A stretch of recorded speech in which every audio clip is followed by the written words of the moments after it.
ॐ नमो भगवते वासुदेवाय। ॐ नमो भगवते वासुदेवाय। ॐ नमो भगवते वासुदेवाय। यः स्वानुभावम् अखिलं श्रुतिसारमेकम् आध्यात्मदीपम् अतितीर्षितां तमोऽन्धम् संसारिणां करुणयः पुराणगुह्यम् तं व्याससूनम् उपयामि गुरुं मुनीनां नारायणं नमस्कृत्य नरं चैव नरोत्तमं देवीं सरस्वतीं व्यासं ततो जयमुदीरये। श्रवणतां स्वकथा कृष्ण पुण्यश्रवणकीर्तिनः हृदयन्तस्तो हि अभद्राणि विदुनोति सुहृत्सताम् नष्टप्रायेषु अभद्रेषु नित्यं भागवत सेवया भगवती उत्तम श्लोके भक्तिर्भवति नैष्टिकी श्रवणतः श्रद्धया नित्यं गृणतश्च स्वचेष्टितम् कालेन नातिदीर्घेण भगवान् विशते हृदि कृष्णाय वासुदेवाय देवकी नंदनाय च नंदगोपकुमाराय गोविन्दाय नमो नमः। नमः पंकजनाभाय नमः पंकजमालिने नमः पंकजनेत्राय नमस्ते पंकजांग्रिये। जय श्री कृष्ण चैतन्य प्रभु नित्यानंद श्री अद्वैत गदाधर श्रीवासादि गौर भक्त वृंद। हरे कृष्णा कृष्णा कृष्णा हरे हरे हरे राम राम राम हरे हरे।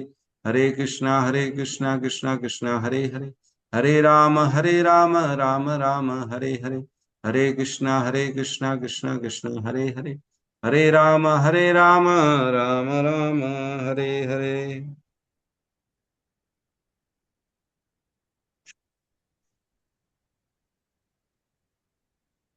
हरे कृष्ण।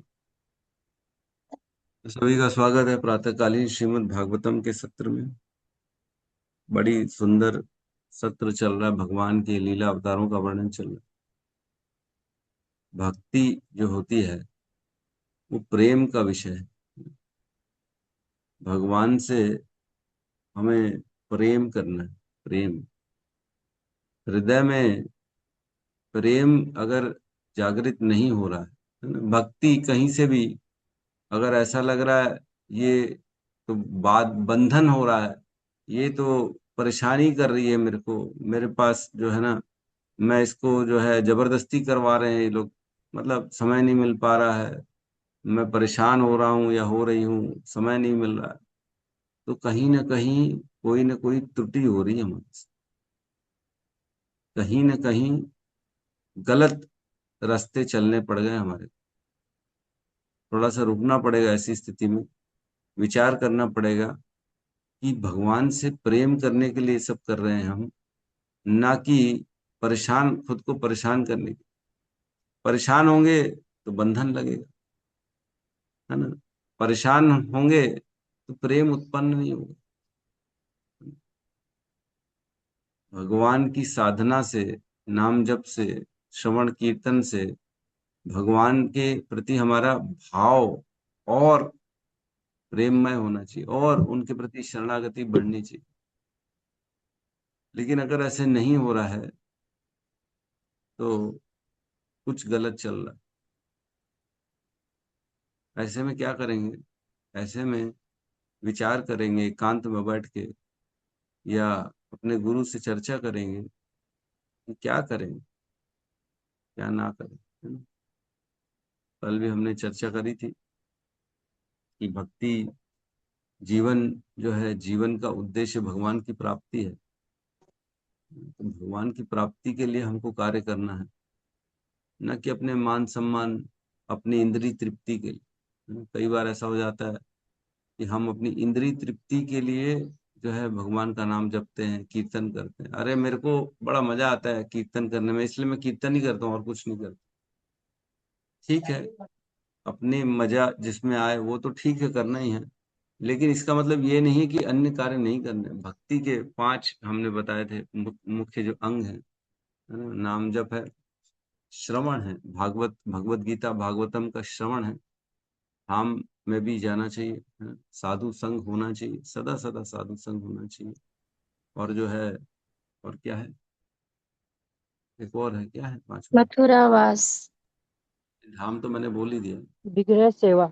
विग्रह सेवा। विग्रह, यस, विग्रह से, है? तो ये 5 चीजें हैं। तो ठीक है, थोड़ा थोड़ा और भी करना चाहिए। जहाँ ऐसा नहीं है कि केवल जिसमें मन लगे वही करे, जिसमें मन ना लगे वो ना करे, ऐसा नहीं। सेवा करनी चाहिए, भगवान की जो भी सेवा सामने है उसको करना चाहिए। जब हम भगवान की सेवा भगवान की प्रसन्नता के लिए करते हैं ना, तब हमारी प्रसन्नता का तो विषय बचता ही नहीं। अगर हम भगवान की सेवा उनकी प्रसन्नता के लिए करेंगे, तो उनकी प्रसन्नता जिसमें भी होगी वो सारे कार्य हम करेंगे। अगर हम अपनी प्रसन्नता के लिए कोई कार्य कर रहे हैं, तो मतलब ये हम अपने मन की तुष्टि के लिए कर रहे हैं, है ना। मेरा मन जिसमें लगेगा भाई मैं तो वो करूंगा, है ना। मेरे को जो है घूमना पसंद है तो घूमूंगा। मेरे को गाड़ी में एकदम फुल स्पीड में चलाना पसंद है तो वो करूंगा। मेरे को जो है ये पसंद है, खाना पसंद है, जो भी पीना पसंद है वो पसंद है वो। तो ये तो इंद्रिय तृप्ति होती है ना। हम अपने लिए कोई भी अपनी पसंद की चीज करते हैं तो ये इंद्रिय तृप्ति होती है। और वही अगर हम भक्ति में भी लगा देंगे, तो ये भक्ति भगवान की प्रसन्नता के लिए नहीं हो गई, ये हमारी प्रसन्नता के लिए हो गई। जहाँ हमारा मन लगेगा हम वो काम कर रहे हैं, तो मतलब भगवान के मन का, भगवान की इच्छा का, भगवान के आदेश का, गुरु के आदेश का तो हमने कोई पालन किया ही नहीं। जो भगवान भगवत गीता में आदेश एक के बाद एक के बाद एक दे रहे हैं, गुरुदेव आदेश दे रहे हैं एक के बाद एक के बाद एक दे रहे हैं, तो उसको हमने कहाँ पालन किया, है ना? इसलिए ठीक है, हमें जो अच्छा लगता है वो तो भगवान की अच्छा के लिए हम और अच्छे से करेंगे ही करेंगे, लेकिन और भी जो आदेश मिल रहा है उसको भी करना पड़ेगा, है ना। तो इस प्रकार ऐसे कार्य करें जिससे भगवान में प्रेम बढ़े, न कि बोझ लगे। बोझ लगेगा तो प्रॉब्लम हो जाएगी फिर। इस्कॉन में इतने सारे लोग जुड़ते हैं लेकिन टिकते नहीं। क्यों क्यों नहीं टिकते? छोड़ देते हैं। क्योंकि एक तो उनको इतने सारे नियम कानून पसंद नहीं आते। दूसरी चीज, उनका मन है, इंद्रिय तृप्ति है, वो पूरी हो ही नहीं रही। कितना मारेंगे कितना मारेंगे कितना मारेंगे, एक दिन वो छोड़ देते हैं, अरे नहीं भैया हम कितना सहेंगे, हम तो अब अपना मजे करें। दूसरी चीज, गुरु से कंसल्ट नहीं करते हैं, अपनी इच्छा से करते हैं। धीरे धीरे फिर आत्म इंद्रिय प्रीति वांछा धरे प्रेम, धरे कामना, है ना। कृष्ण इंद्रिय प्रीति वांछा धरे प्रेम नाम। कृष्ण से तो प्रेम किया ही नहीं ना, हमने तो केवल अपने आप से ही प्रेम किया। किसी ने बोल दिया हमारा जब करो तो अपने लिए कर रहे हैं। हाँ ठीक है, इससे पुण्य मिलेंगे ना, हाँ इससे स्वर्ग चले जाएंगे ना, इससे धन मिल जाएगा ना, हमारे प्रॉब्लम सॉल्व हो जाएंगे ना, इसलिए भक्ति कर रहे हैं हम तो। बहु जन्म करी यदि, बहु जन्म करी यदि कृष्ण, यदि बहु जन्म करी यदि नाम संकीर्तन तबो न पाए कृष्ण रचन, है ना, ऐसी है। बहु जन्म करी यदि, जो भी कृष्ण का नाम ले रहे हैं बहुत जन्म तक, लेकिन भगवान की प्राप्ति हो ही नहीं रही। क्यों? क्योंकि कृष्ण का नाम हम ले रहे हैं किसके लिए? पुण्यों के ले रहे हैं, अपने सुख सुविधा के बढ़ाने के लिए ले रहे हैं, और अपने अपने मजे के लिए ले रहे हैं। अरे इससे ये होगा, भला होगा ना, हमारा कुछ तो भला हो जाएगा इसलिए नाम ले रहे हैं। अरे दुखों से छुटकारा मिल जाएगा इसलिए नाम ले रहे हैं। हम्म। परिवार में बड़े क्लेश है इसलिए नाम जप कर रहे हैं हम लोग तो। भगवान बचा लो यार, इधर रहना नहीं इस संसार में, मेरे को बहुत दुख है इस संसार में, अब आपके पास आना है। तो ये जो नाम जप चल रहा है ये भगवान की प्राप्ति के लिए नहीं चल रहा है, ये हमारे दुखों की निवृत्ति के लिए चल रहा है ना। तो दोनों में भेद है, हमारे भाव में, हमारे उद्देश्य में भेद है। हमें अपने दुखों से निवृत्ति चाहिए, इसलिए भगवान के लिए नाम जप चल रहा है। तो इसमें बड़ा समय लग जाएगा फिर भगवान की प्राप्ति में। मिल जाएंगे भगवान, ऐसा नहीं है कि नहीं मिलेंगे। नाम का असर तो आता ही है, जैसे गोली का असर आता है ना। पैरासीटामोल खाने से बुखार उतरेगा ही उतरेगा, वैसे ही नाम जप से भगवान की प्राप्ति होगी होगी, लेकिन समय लग जाएगा, है ना। तत्क्षण नहीं होगा, फिर बहुत जन्म लगना लगेगा। बहुत जन्म करी यदि नाम संकीर्तन, तबो न पाए कृष्ण रे चरण। कभी नहीं मिलेगा कृष्ण के चरण, क्योंकि हमारा उद्देश्य कुछ और। तो उद्देश्य को साधना जरूरी है। अपने जीवन का हम समय दे रहे हैं, जीवन लगा रहे हैं, इतने जीवन भोगों में लगा दिए ना ऑलरेडी। आज ब्रह्मा जी की आयु 50 वर्ष है ना, तो 50 वर्ष ब्रह्मा जी के हम इसी ब्रह्मांड में हैं ना। कितने सारे योनियों में जाके आ गए, कितनी बार मनुष्य बन के आ गए, इतने इतना जन्म दे दिया अपने भोगों में, अपनी इच्छाओं में। क्योंकि इच्छा के बिना तो दोबारा जन्म होता नहीं है ना। इच्छा द्वेष समुत्थान न द्वंद्व मोह न भारत। तो इच्छा के कारण ही ये बार बार जन्म मृत्यु में आ रहे हैं। तो इच्छा करी तभी तो इस संसार में पड़े हुए 50, भगवान ब्रह्मा जी के 50 वर्षों से। लेकिन अगर एक जन्म ये वाला अगर हम भगवान को दे दें, प्रेम से दे दें, अपने इच्छाओं को छोड़ के, तो भगवान की प्राप्ति आसानी से हो जाए। भगवान तो केवल भाव के ग्राही, भाव ग्राही जन, भाव देना हमारे को हृदय से, है ना। ड्यूटी से नहीं, ड्यूटी करके नहीं देना है। अरे ड्यूटी है मेरी तो भगवान की आरती करना शाम को, तो ड्यूटी नहीं है। ये सोचना भगवान मेरा वेट कर रहे हैं। रोज 6 बजे मैं आरती करती हूँ या करता हूँ, तो भगवान मेरा वेट कर रहे हैं।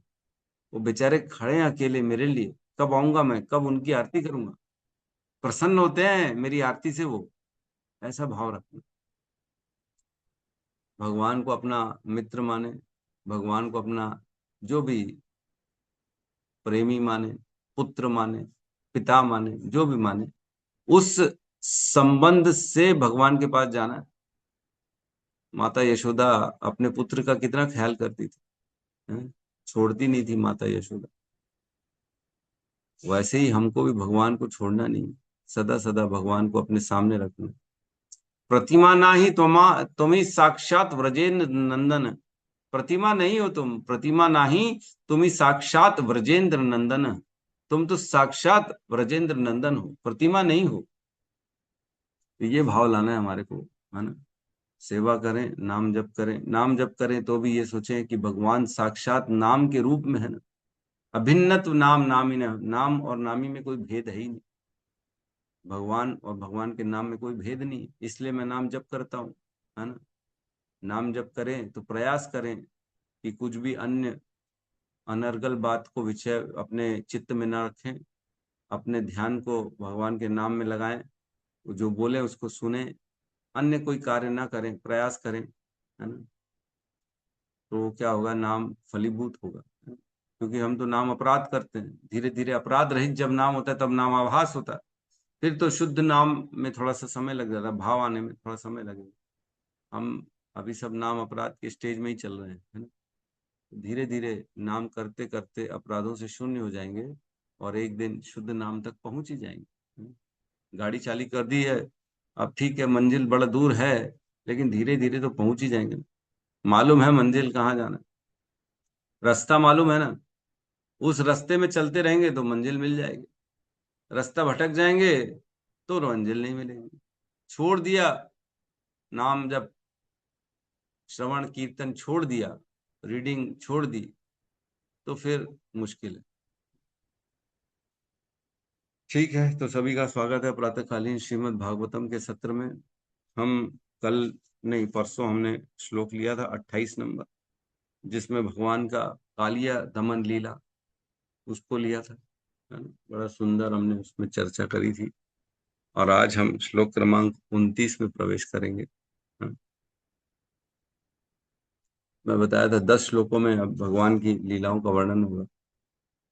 तो अलग अलग लीलाएं भगवान ने जो करी हैं, उनका वर्णन ब्रह्मा जी कर रहे हैं, नारद जी को बता रहे हैं। तो आज हम जो श्लोक लेंगे, उसमें भगवान ने जो अग्नि, दावा अग्नि पी थी ना, एक जो जंगल में आग लग जाती है, उसको भगवान ने अपने सभी भक्तों की रक्षा करने के लिए उसको पी लिया था।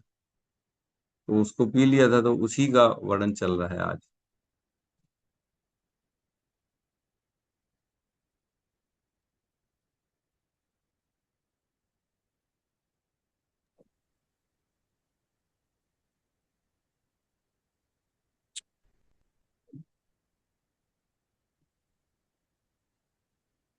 क्लियर है? जी प्रभु जी। ठीक है। तो श्लोक क्रमांक 29, अध्याय 7, स्कंद 2, विशिष्ट कार्यों के लिए निर्धारित अवतार। साथ में दोहराएंगे।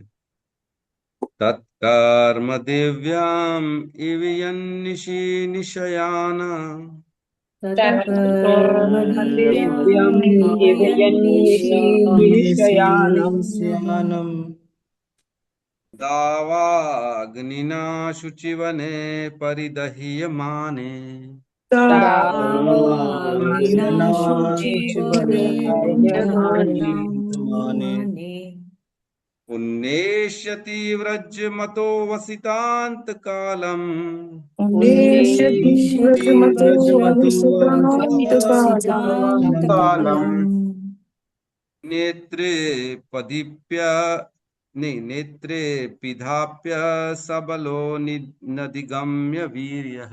नेत्रे नेत्रे दाप्य पिधाप्य सबलः सबलो नदिगम्य वीरः वीर्या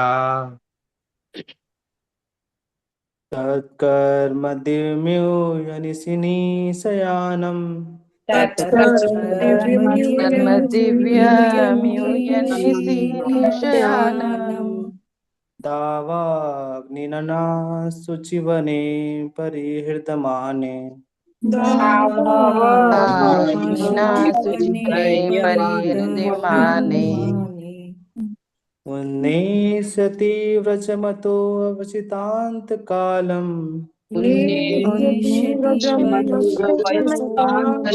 अवसितान्तकालम् नेत्रे पिधाप्य सबल अनधिगम्य वीर्यः नेत्रे नेत्रे सबलो पिधाप्य सबलो गम्य अनधिगम्य वीर्यः हरे कृष्ण। तत्कर्म दिव्यमेव यन्निशीनिशयानम् तत्कर्म दिव्यन्निशीर्षयाणम् दिव्यन्निशीनिशयानम् दावाग्निना शुचिवने परिहृदयमाने दावाग्निना शुचिवने परिदह्यमाने उन्नेष्यति वज्रमतो अविसितान्तकालम् उन्नेष्यति वज्रमतो अविसितान्तकालम् नेत्रे पिधाप्य सबलो अनिधगम्य वीर्यः नेत्रे नेत्रे पिधाप्य पिधाप्य सबलो सबलो अनधिगम्यवीरः हरे कृष्ण। तत्कर्म दिव्यम् इव यन्निशीर्षयानम् तत्कर्म तत्कर्मदिव्यमियुषीनिशयानम् दावाग्निना शुचिवने परिदह्यमाने दावाग्निना शुचिवने माने परिदह्यमाने उन्नेष्यति व्रजमतो वसितान्तकालम् उन्नेष्यति व्रजमतो कालम् वसितान्तकालम् नेत्रे पिधाप्य सबलो नधिगम्य वीर्यः नेत्रे पिधाप्य ताप्य सबलो सबलोऽनधिगम्य नदिगम्यवीरः हरे तत्कर्मदिव्यम् इव यन्निशीर्षयानम् तत्कर्म दिव्यम् तत्कर्मदिव्यमिव यन्निशीनिशयानम् दावाग्निनाशुचीवने परिदहन्यमाने दावाग्निना शुचिवने दावाग्निनाशुचिवने परिदह्यमाने नेष्यति प्रजमतो वसितान्तकालम् उन्नेष्यति उन्निष्यति व्रजमतो वसितान्तकालम् विशितान्तकालम् नेत्रे पिदाप्य शबलो नदिगम्यवीर्य नेत्रे नेत्रे नेत्रे पिधाप्य पिधाप्य सबलो सबलोऽनधिगम्यवीर्यः गम्यवीर्यः। हो गया बस। कालिया नाग को दंडित करने के दिन ही रात्रि के समय जब व्रजभूमि के समस्त निवासी निश्चिंत होकर सो रहे थे, तब सूखी पत्तियों के कारण जंगल में अग्नि धधक उठी और ऐसा लगा मानो उनकी मृत्यु अवश्य संभवी है। किंतु आंख बंद करके बलराम जी के साथ श्री भगवान ने उन सब को बचा लिया। ऐसे हैं श्री भगवान के अलौकिक कार्यकलाप। ओम ज्ञानतिमिरन्धस्य ज्ञानांजन शलाकया चक्षुरुन्मिलितं येन तस्मै श्री गुरुवे नमः। श्री चैतन्य मनोभीष्टं स्थापितं येन भूतले स्वयं रूपः कदा मह्यं ददाति स्वपदान्तिकम्। वन्देऽहं श्रीगुरु श्रीयुतपदकमलं श्रीगुरून् वैष्णवांश्च श्रीरूपं सागरजातं सहगण रघुनाथान्वितं तं सजीवं साद्वैतं सावधूतं परिजन सहितं कृष्ण चैतन्य देवं श्री राधा कृष्ण पादान् सहगण ललिता श्री विशाखान्वितांश्च। हे कृष्ण करुणा सिंधु दीन बंधु जगतपते गोपेश गोपिका कांता राधा कांत नमस्तुते। तप्त कांचन गौरांगी राधे वृंदावनेश्वरी वृषभानुसुते देवी प्रणमामि हरिप्रिये। वाञ्छाकल्पतरोभश्च कृपा सिन्धुभ्यैव च पतितानां पावनेभ्यो वैष्णवेभ्यो नमो नमः। नमो विष्णुपादाय कृष्णपृष्ठाय भूतले श्रीमते भक्तिवेदांत स्वामीति नामिने। नमस्ते सारस्वती देवे गौरवाणी प्रचारिणे निर्विशेष शून्यवादी पाश्चात्य देशतारिणे। जय श्री कृष्ण चैतन्य प्रभु नित्यानंद श्री अद्वैत गदाधर श्रीवासादि गौर भक्त वृंद। हरे कृष्णा कृष्णा कृष्णा हरे हरे, हरे राम राम हरे कृष्ण। तो यहाँ पे भगवान ने जो जंगल में आग लग गई थी उसको पी लिया था, उसका वर्णन है। दावा अग्नि पान लीला, इसका नाम है दावा अग्नि। जंगल की आग को दावा अग्नि कहते हैं ना। हम सुबह सुबह गुरु आरती करते हैं ना, उसमें भी कहते हैं संसार दावा नल लीढ़ लोक प्राणाय कारुण्य घन घनत्वम् प्राप्तस्य कल्याण गुणानुवस्य वंदे गुरो श्री चरणारविंद। तो संसार दावा नल लीढ़ लोक, ये संसार पूरा क्या है? दावा नल मीन्स जंगल की आग की तरह जल रहा है अपनी इच्छाओं में। उनकी केवल इच्छाएं इच्छाएं इच्छाएं इच्छाएं हैं। इसी इच्छाओं की पूर्ति में पूरा संसार लगा हुआ है और ये जलन पैदा कर रहा है सबके हृदय में। पूरा जीवन ही जल रहा है बेसिकली सबका, इच्छा पूर्ति करने का। लेकिन ऐसी इच्छा पूर्ति को, ऐसी जलन को कौन शांत कर सकता है? गुरुदेव शांत कर सकते हैं। जब एक घना घनत्व में ऐसे घने घने बादल, जब बादलों से वर्षा होती ना घनघना के, तभी वह जंगल की आग बुझ पाती है। फायर ब्रिगेड या अन्य कोई साधन से नहीं बुझ पाती। सब फेल हो जाता है ऐसी अग्नि को बुझाने, सब फेल। कितना ही पाइप लगा लो, कितना ही पानी डाल लो, कितनी फायर ब्रिगेड बुला लो, जंगल की आग को बुझाने में कौन समर्थ है? केवल और केवल मेघ, भयंकर वर्षा, घनघना के जब वर्षा होगी तब वो बुझेगी, और कोई साधन नहीं। तभी चुप हो जाते। रोज पेपर में आता है ना, कभी ऑस्ट्रेलिया में आग लग गई, कभी अफ्रीका के जंगलों में आग लग गई। इतना किलोमीटर की आग लगी हुई है, कोई बुझा नहीं पा रहा है। क्यों? जा ही नहीं सकते वहां, कौन बुझे? तो वैसी दावा नल, जो दावा अग्नि है, वो जंगल की अग्नि है, जिसको बुझाने में केवल जो है बारिश को ही ये योग्यता है जो उसको बुझा सके। तो ऐसी दावा अग्नि, जिसे जंगल की अग्नि कहते हैं, उसे भगवान ने पी लिया था, कृष्ण ने। तो ये लीला आती है हमारे जो है श्रीमद् भागवतम में। तो आपको मैं बता दूं, थोड़ा सा पहले क्लियर कर दूं कि 2 बार भगवान ने ऐसा काम किया है। 2 बार जंगल की आग को पिया है। 2 बार होता ही है। कई लोग कंफ्यूज होते हैं, अरे एक ही बार तो किया है। नहीं नहीं, 2 बार। एक बार आता है जब कालिया दमन होता है, कालिया का जो वो कालिया को बाहर कर देते हैं, है ना, वहां वृंदावन से, यमुना जी से। तब उसी रात को जो है आग लगती है कंस के द्वारा, उससे भगवान सबकी रक्षा करते हैं। उस अग्नि को पीते हैं पहली बार, जो कि आती है 10वें कैंटो के 17वें अध्याय के 20 से लेके 25 श्लोक में। मात्र 5 श्लोकों में, 6 श्लोकों में इसका वर्णन है, और बहुत ही कम वर्णन है श्रीमद् भागवतम में।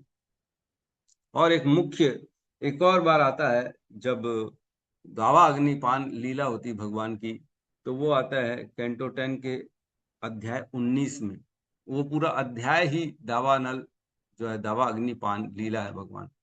तो 2 बार बेसिकली भगवान ने जो है अग्नि को पिया था जंगल की, है ना। तो कंफ्यूज नहीं होना, कभी बोलेगे अरे आप तो प्रभु बोले थे, क्योंकि कई बार क्या होता है उस लीला में कुछ और किया भगवान ने, इस लीला में कुछ और किया, है ना। तो फिर अरे बोलेंगे आप तो पहले ये बोलते फिर बाद में ये बोलते, तो कंफ्यूजन हो जाता है कई बार, क्योंकि 2 लीलाएं हुई हैं, एक नहीं हुई, है ना? यद्यपि सिमिलर सिमिलर टाइप की लीलाएं हुई। तो जो श्रीमद् भागवतम है उसमें मात्र 5 श्लोकों में वर्णन है, तो मैं उसको पढ़ रहा हूँ, फिर हम गहरी डिस्कशन दूसरे अन्य अन्य जो आचार्यों की टीकाओं हैं वहां से इस लीला को लेंगे। तो मात्र 5 श्लोकों में क्या लिखा है श्रीमद् भागवतम के 10वें स्कंद के 17वें अध्याय के 20 नंबर श्लोक से। हे नृप श्रेष्ठ परीक्षित, चूंकि वृंदावन के निवासी भूख प्यास तथा थकान के कारण अत्यंत निर्बलता का अनुभव कर रहे थे, अतः उन्होंने तथा गायों ने कालिंदी के तट के निकट ही लेटकर वहीं रात बिताई। तो कालिया के दमन के बाद सब थक गए थे, तो दोबारा वहीं पे ही बोले सब अब कहाँ जाएंगे, थकान के भरे, तो वहीं सो गए रात्रि के समय। रात्रि में जब वृंदावन के सभी लोग सोए हुए थे, तो ग्रीष्मकालीन सूखे जंगलों में भीषण आग भड़क उठी। इस आग ने चारों ओर से व्रजवासियों को घेर लिया और उन्हें झुलसाने लगी।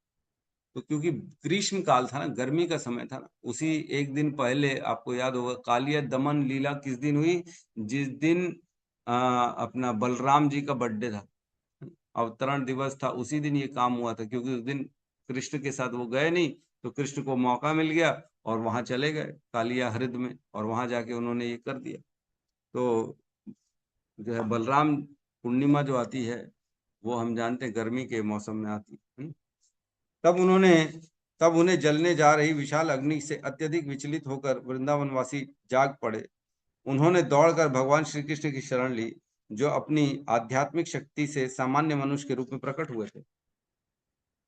हे कृष्ण, समस्त वैभव के स्वामी, हे असीम शक्ति के स्वामी बलराम, यह अत्यंत भयानक अग्नि आपके भक्तों को निगल ही जाएगी।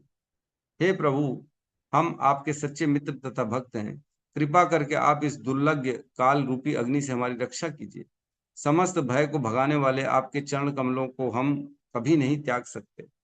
अपने भक्तों की इतनी व्याकुलता देखकर जगत के अनंत स्वामी तथा अनंत शक्ति को धारण करने वाले श्री कृष्ण ने उस भयंकर दावाग्नि को निगल लिया। तो इतना ही वर्णन आता है श्रीमद् भागवतम में 6 श्लोकों में। लेकिन हम दूसरे अन्य अन्य टीकाओं में जाते हैं और इस लीला को थोड़ा गहराई से पढ़ते हैं तो आनंद आएगा, है ना। तो मैं अन्य अन्य जो दूसरी बुक है उसमें से पढ़ के सुना रहा हूँ। जब कालिया नाग यमुना नदी से अपने रमणक द्वीप चला गया, उसी समय प्रधान गुप्तचर से दुष्ट कंस को समाचार मिला कि कालिया वृंदावन छोड़कर पुनः रमणक द्वीप चला गया है। यह सुनकर कंस चिंता से व्याकुल हो जाने के कारण निचेष्ट सा हो गया। तो बेसिकली कंस परेशान हो गया, कंस को जब पता पड़ा। कंस अपने मंत्रियों के समक्ष चिंता करने लगा कि हाय हाय, बड़े खेद की बात है कि हमारे सभी वीर एक के बाद एक उस बालक कृष्ण के द्वारा मारे जा रहे हैं। तो कंस को चिंता हो गई कि ये क्या हो रहा है, इतने महान महान खिलाड़ी असुर, इतने लोग कैसे एक के बाद एक जो है कृष्ण से परास्त होते जा रहे हैं। उसी समय कंस ने किसी दूसरे दूत से समाचार सुना कि ब्रज राजकुमार एवं सभी ब्रजवासीगण आज रात्रि में श्री यमुना के तीर तट पर ही शयन कर रहे हैं। इस बात को सुनते ही कंस ने पास में बैठे हुए दुष्ट सेवकों को आज्ञा दी कि तुम सब वहां कालिया हृद पर जाओ और चारों ओर से उस क्षेत्र को अग्नि से जला दो और फिर स्वयं अंतरहीन गायब होकर कहीं छिप जाना। तो अब कंस ने ये युक्ति सोची कि कैसे कृष्ण को मारा जाए, तो अपने गुप्तचरों को भेजा। जैसे उसको पता पड़ा कि रात्रि को वहीं सोने वाले हैं, जंगल है, सूखी है, घास है वहां पे, तो ये मौसम ठीक है अग्नि का, तो उसने क्या कहा, जाके जला दो चारों ओर से। उसके बाद कंस के अनुचरों ने कंस की आज्ञा अनुसार वहां जाकर अग्नि लगा दी एवं जहां तहां भाग गए, अग्नि लगा। फिर क्या, दावा अग्नि को देखकर सभी ब्रजवासी कोलाहल करने लगे। गायें और उस भयंकर कोलाहल को सुनकर बहुत ही व्याकुल हो गई। वे निद्रा को छोड़कर कान ऊंचे करके चारों ओर निहार रही थी और अपने निर्मल ज्ञान से सोचने लगी कि ये क्या अनर्थ हो गया। व्रजेंद्र नंदन श्री कृष्ण उन सभी को प्रेम एवं गंभीरता पूर्वक आश्वासन देने लगे कि अरे डरो मत, डरो मत। उस समय सभी ब्रजवासी दावानल को देखकर तर्क वितर्क करने लग गए थे। अतः उन सभी गोपियों को श्री कृष्ण के अनिष्ट की आशंका में ही विहलता हो सकती थी, अन्यथा नहीं।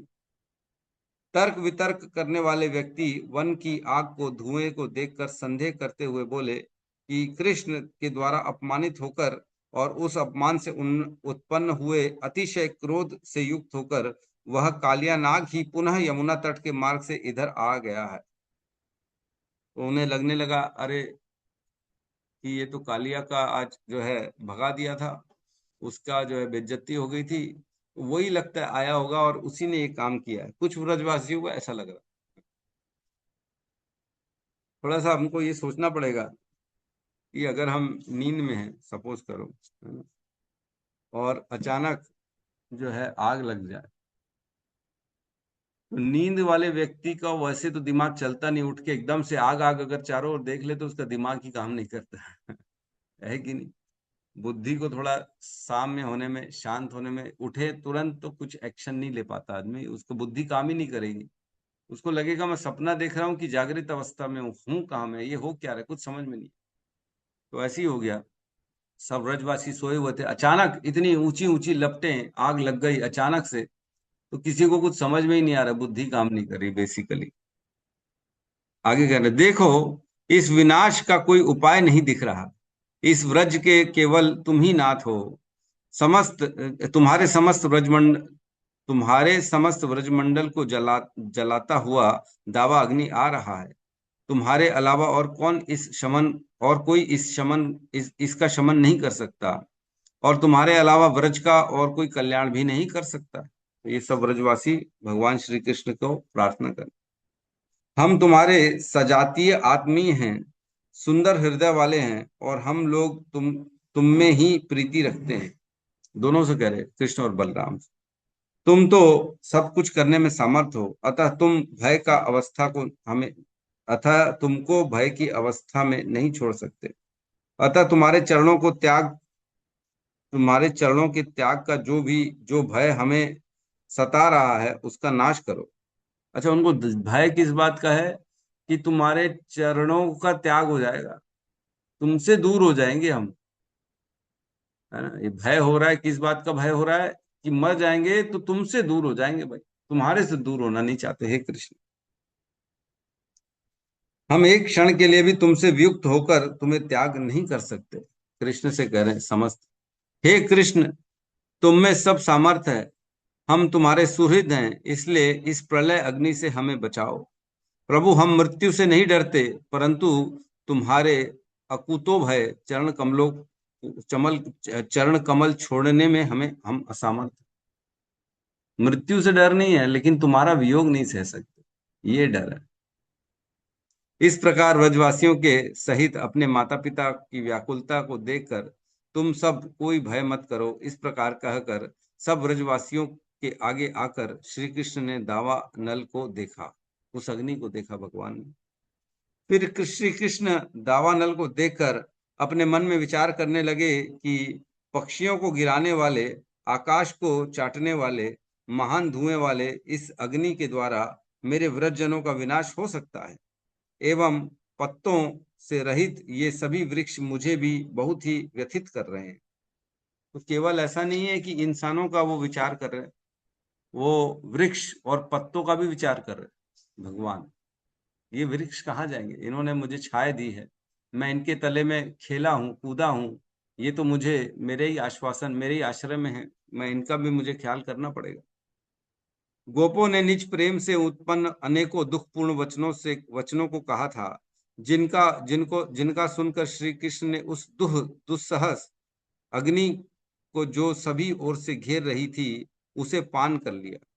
श्री कृष्ण में करुणा में प्रेम का ऐसा आवेश था कि वे अपनी शक्ति माध्यम से अग्नि को भी पी गए। अब क्या किया उन्होंने, अग्नि को भी पी गए पूरी। यदि कोई पुनः आशंका करे कि कृष्ण तो उस समय गोप बालक थे, उन्होंने सभी दिशाओं से प्रकट होने वाली अग्नि को कैसे पी लिया, तो उत्तर है कि उनका वह गोप बालक रूप भी विभु ही था और स्वतः ही सर्वत्र प्रकाशमान था। अतः छोटे से शरीर से दावानल को पान करने की लीला कोई आश्चर्य की बात नहीं थी। कोई बोले अरे वो तो छोटे बालक थे, कैसे पी लिया? तो भगवान छोटे हैं कैसे भी हैं, वो सर्वशक्तिमान है। उनसे उनकी शक्तियां सदा सदा उनके अंदर समाहित रहती, उनकी शक्तियां कभी उनसे विलग नहीं होती हैं। तो भगवान जो चाहते, इच्छा शक्ति उनकी सदा रहती है, जो इच्छा करेंगे तो वो इच्छा शक्ति वो वाकई में करा देती है। ये भगवान की शक्ति। आगे कहते हैं, इस प्रकार अहितकारी कंस के द्वारा जो दावा अग्नि लगाई थी, उस उपद्रव को दूर हो जाने पर सभी ब्रजवासियों के प्राण की रक्षा हो गई। फिर प्रातः काल के सुप्रकाशित हो जाने पर श्री कृष्ण के प्रभाव से ही व्रज के को समस्त ब्रजवासी आनंद पूर्वक उनके पीछे पीछे अपने निवास स्थान को चले गए। किंतु उस समय कुछ सखा तो मधुरता से व्याप्त उस कालिया दह के जल में विहार करने लगे थे। फिर स्नान के बाद उन सखाओं के सहित संपूर्ण गो समूह को भी व्रज की ओर प्रेषित किया गया। बलराम जी भी सखाओं के साथ कालिया हृद पर बहुत से कौतूहल एवं विहार करने लगे थे। अंत में उन्होंने ही सभी को घर जाने के लिए कहा। तो दावाग्नि हो गई। फिर सुबह जो है, सुबह हुआ, सूर्योदय हुआ। तो अब बच्चे क्या बोले, अब हम यहीं पे यमुना तट में खेलेंगे। तो भगवान के साथ उन्होंने यमुना में विहार किया, खेलने लगे जल में। उसके बाद फिर बलराम जी ने बोला चलो अब तो चलो। तो फिर बाद में गए सब लोग और अपने अपने जो है निवास स्थान को लौट गए। तो इस प्रकार भगवान की ये काल दावा अग्निपान लीला, दावा अग्निपान ये एक पहली बार हुई है, फिर दोबारा होगी अलग। मेरे ख्याल से उसका हो सकता है अगली बार दोबारा उसका वर्णन आए, लेकिन अब नहीं भी आएगा तो कोई बात नहीं है, हम चर्चा कर लेंगे, उसमें कोई बात नहीं। तो व्रजवासी जो थे वो भगवान से सदा सदा प्रेम करते थे, सदा। अच्छा, ऐसा नहीं था कि उन्हें मालूम था ये भगवान है इसलिए प्रेम कर रहे। व्रजवासी भगवान से भगवान की भगवत्ता के कारण प्रेम नहीं करते थे, वो स्वतः कृष्ण से प्रेम करते थे। उन्हें तो कोई मतलब ही नहीं था कि भगवान कृष्ण भगवान है या नहीं, है ना। अगले श्लोक में आएगा, जब ब्रह्मांड दिखाया भगवान ने अपने मुख के अंदर यमुना यशोदा मैया को, तो यशोदा मैया पहले बोली अरे ये भगवान है क्या? फिर बोली नहीं नहीं नहीं, ये तो मेरा बालक है, ये भगवान कहाँ से हो सकता है? नहीं नहीं छोड़ो, मैं कुछ और ही लगता है, कुछ मायावीर मेरे विचार आ गए, ये भगवान नहीं, ये मेरा बालक है। ए लाला, ये क्या दिखाता है तू मेरे को? ऐसा करके फिर बोलते। तो जो व्रजवासी हैं वो कृष्ण को एक अपने जैसा ही व्रजवासी समझते हैं, मानव मानव समझते हैं। बस उन्हें वो प्रेम करते हैं, बहुत ज्यादा प्रेम करते हैं। वो उनका अहेतु का प्रेम है भगवान से, कोई हेतु नहीं है। जब भगवान ने गोवर्धन लीला करी थी, भगवान ने अपनी उंगली में पूरा पर्वत उठाया था, तब व्रजवासियों ने बोला था हे लाला, हम भी तेरा साथ देते, हम तेरे लिए लाठी लगा लेते। हम भी लाठी उस लाठी लगाने लग गए वो गोवर्धन के नीचे से, ताकि भगवान को थोड़ा सा जो है आराम मिले, हम भी थोड़ा सा मदद कर देते भगवान। तो उनको क्या लगता था, ये हमारे जैसा ही है, ठीक है, इसको थोड़ा सा एक्स्ट्रा पावर है, वो ठीक है, लेकिन ये है हमारे जैसा ही गोप। और ये भगवान अपनी शक्ति से उनको इसका स्मरण कराते थे कि तुम में और मेरे में कोई अंतर ही नहीं। भगवान चाहते भी नहीं थे कि ब्रजवासी ये सोचे कि ये भगवान है, क्योंकि जो संबंध है, अगर भगवत्ता आ जाएगी तो संबंध में वो माधुर्य रस नहीं रहेगा, है ना। जो साख्य रस है वो साख्य रस बदल जाएगा ना, जो दोस्तों वाली बात है वो खत्म हो जाएगी। तो अगर दोस्त बड़ा आदमी बन जाता है ना, कई बार देखा कि बचपन का दोस्त, अरे हम लोग स्कूल में एक साथ नॉटी नॉटी थे, बहुत मस्ती करते थे, अब बड़े हो गए, एक दोस्त बेचारा गरीब है, दूसरा दोस्त बेचारा जो है अच्छे पद में पहुंच गया गवर्नमेंट डिपार्टमेंट, तो अब दोनों के बीच का संबंध जो है ना वो दोस्त वाला नहीं रह जाएगा। क्यों नहीं रहा? क्योंकि वो एक बड़े उच्च पदवी में पहुंच गया, ये छोटा बेचारा गरीब आदमी आज भी। तो गरीब बेचारा अब वो जो दोस्ती वाले हिसाब से बात ही नहीं कर पाएगा, क्योंकि बीच में आ गया ऐश्वर्य। तो भगवान अपने ऐश्वर्य को कभी लाना ही नहीं चाहते थे अपने व्रजवासियों के बीच में, कभी नहीं लाना चाहते थे। भगवान सदा सदा उनको विस्मृति करा देते थे कि ये भगवान है, ये भगवान है, उसकी विस्मृति हो जाती थी, भगवान की इच्छा से हो जाती थी। क्यों? क्योंकि भगवान ही तो हृदय में बैठे, वही तो अपनी माया से सब काम करवा रहे हमारे को, है ना। भ्राम्यन सर्वभूतानि, है ना, ईश्वर सर्वभूतानाम हृदय देशे अर्जुन तिष्ठति, है ना। भ्राम्यन सर्वभूतानि यंत्राणुनि मायया, इस माया के द्वारा सभी को भ्रमित कर रहे हैं भगवान, सबके हृदय में बैठ के, इस इधर में हृदय में बैठे हैं और क्या कर रहे हैं? सभी को भ्रमित कर रहे हैं। भ्राम्यन सर्वभूतानि, भ्रमित कर दे रहे हैं। यंत्र आरूढ़िनी माया, इस यंत्र के अंदर बैठ के माया के द्वारा भगवान सभी को भ्रम में डाल देते हैं, और यही काम करते हैं। ईश्वर सर्वभूतानाम हृदय देशे अर्जुन, ईश्वर बैठे हैं हृदय में और क्या काम कर रहे हैं? भ्रमित कर दे रहे सब। हम सब भ्रमित हो जाते कि नहीं? क्या नाम वाकई में कर पाएगा? नाम तो सभी ले रहे हैं, हम भी ले रहे हैं, नाम से क्या हो जाएगा, है कि नहीं? क्या वाकई में ये पथ ठीक है? क्या इस्कॉन ठीक है? इस्कॉन की तो बहुत ज्यादा लोग जो है बुराई भी करते हैं, तो ये ठीक है कि नहीं?